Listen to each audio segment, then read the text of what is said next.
तुम्मे दी वल कोड़ी होंदी सने पत्रा सने बियाँ। आज की इस वीडियो में मैं आपको बताने वाला हूँ तुम्मे की बेल, और यहाँ पे काफ़ी सारे तुम्मे लगे हुए हैं। मैंने हालिया वीडियो बनाई थी चिब्बड़ पे, बहुत से लोगों के ये कमेंट आए थे कि ये चिब्बड़ नहीं ये तुम्मा है। तुम्मे में और इसमें काफ़ी फ़र्क होता है। ये काफ़ी फल यहाँ पे लगा हुआ है, मैं आपको दिखाता हूँ और उसकी निशानदेही करता हूँ।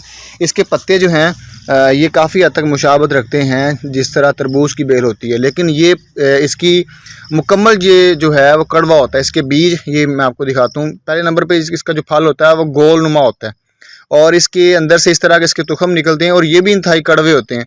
ये मुकम्मल सालम पौधा जड़ समेत पत्तों समेत, और इसका फल इंतहाई कड़वा होता है और अपने अंदर जो इसके फालो सरात हैं जलाब आवर होता है। फुदरात को खारिज करने के लिए, बलगमी मराज के लिए ये बेहतरीन चीज़ है और पेट को साफ़ करने के लिए बेहतरीन चीज़ है।